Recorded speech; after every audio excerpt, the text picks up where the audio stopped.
most probably would come. But to what end? The new member of parliament has already been sworn in and is already working. He's the one who's deciding where the CDF is going to go. Today we have a president. Even if we were to call, even if Wajakoya was to call his supporters and tell them to go to the streets and resist President RUTO, to what end? President RUTO is out going around the world borrowing money on behalf of Kenya. He's making decisions about schools. He's making decisions about taxes. So when you call people and you tell them to come outside and refuse to acknowledge that RUTO is the president, what exactly are you doing? We need to move forward. And this narrative that we need to heal also needs to disappear. Losing an election is not a disease. You just wake up, you dust yourself, you move on, prepare for the next one if you want to play again. We watched World Cup in December, and one team lost the finals. 11 people. They went home knowing that they had lost that election, that competition. 4 years later, they're most probably going to be back. That is how we need to run our country. When we go to an election, we need to agree when an election is finished. Today, I listened to my brothers and sisters from Azimio trying to convince us that the last election of August 22nd, 2022 is not finished. It is finished. As young people say, you imeenda kabisa. If the conversation, if the reason we are being called for mass action is so that we can do something about the IEBC, let us have that conversation. If the conversation or why we are being asked to come to the streets is so that we can talk about taxes, let us have that conversation. Let politicians stop thinking that this world is about them. It is not. 50 million Kenyans right now are worried about the cost of living. That is not the primary conversation you're hearing when you tell us to go out and have demonstrations or have mass action. Because let's be honest, these calls for barazas are ultimately meant to end in mass action. We are looking for sympathy. We want the police to come to the streets up against their brothers and sisters who are their fellow Kenyans who are civilians and have a violent engagement. We want tear gas to be thrown so that the country, the world can see Kenyans have not agreed on the last election. Why? So that we can negotiate. For what? For personal positions. Recently, somebody asked, today, Raila's daughter is a member of parliament for Yala, sent by this government. Kalonzo's son is a member of parliament for Yala, sent by this government. So when you wake up and tell us that you do not recognize this government, what are you saying? We need to be honest. There are so many things today we need to be talking about. The last election is not one of them. The last election has gone. We need to fix IEBC. Yes. We have numbers in parliament.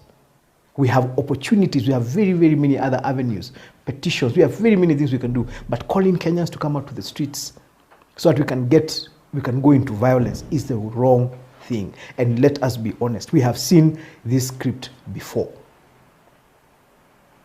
I have heard people saying that we need to be very careful. Moi was forced into cooperation with Raila Odinga. Kibaki was forced into a coalition government with Raila Odinga. Uhuru was forced into a handshake. It is Ruto's turn. And for all we know, for all intents and purposes, Raila might actually succeed in getting Ruto to come and sit with him. But we have to ask ourselves, and then what? And then what? Are we able to sit as a country and agree that when an election is finished, it is finished? That the role of the opposition is to then now hold this new government to account and not keep taking us back to what things were before the government that exists. Today, Ruto is the president. If you want to know that he's the president, try and stand in the way of his vehicles or his entourage when he's passing. And you tell me what will happen to you.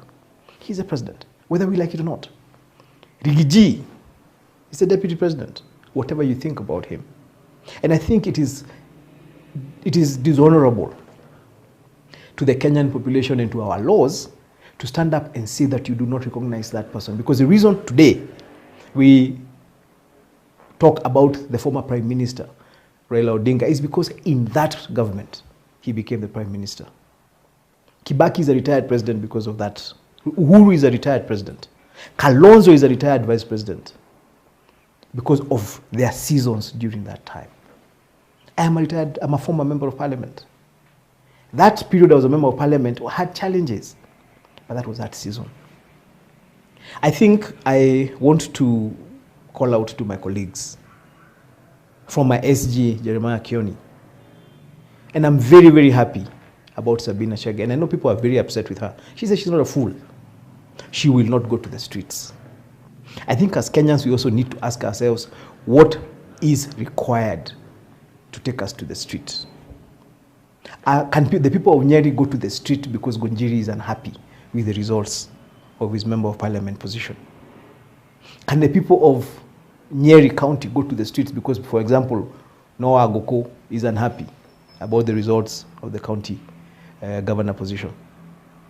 Why do we imagine that we can take people to the streets? Because it's so easy to manipulate people. When you are politicians, two people who can manipulate people are politicians and religious leaders. We know how to turn people on, so to speak. Are we using that capacity to build our country or to destroy it? I can call people, anybody who has run for office can call 1,000 people or 500 people. But to what end? I think it is very, very important for our leaders to take responsibility of that position of leadership and use it to build, not to destroy. And this goes also to those leaders in government. From President RUTO, Deputy President Rigathi Gachagua, the cabinet ministers, the members of parliament on the government side, the members of parliament on the opposition side, and even those who are independent. Once an election is over, the first order of business must be to bring the country together. Which is why I actually pointed out this issue of RUTO going to Nyanza was so powerful. Because he went to Nyanza and said, I know you guys didn't vote for me. 99% of people didn't vote for me, but I want to assure you that I will work for you the same way I'll work for the people who voted for me. I think we need to get to a point where Raila Odinga also needs to say the same thing. The election did not go the way I wanted. Let's now move to the next step. How do you want me to represent you as an opposition leader? We need to move away from the last election. We cannot keep claiming that election was stolen. I was in the government side from 2017 to 2022. There is nothing that RUTO did that we did not try to do. He just did it better than us. And I think sometimes it's important to give credit where it is due. The odds of RUTO becoming president in the circumstances in which we were operating were very, very low. He made it. He's going to be president for 4.5 years as we speak. Why not hold him to accountable now as you prepare for the next 4.5 years? If you keep getting stuck with the last election, you will never win. And maybe it's a part of the reason why we never actually progress. And you cannot win an election if you never accept that you lost the last one. Because you have to accept you lost the last one, to analyze yourself, to review what you did to improve yourself. If you keep insisting you did not lose the election, you will never win the next one. Because then it means you're not learning anything from the last loss. So I want to urge Raila Odinga, a man I have a lot of respect for.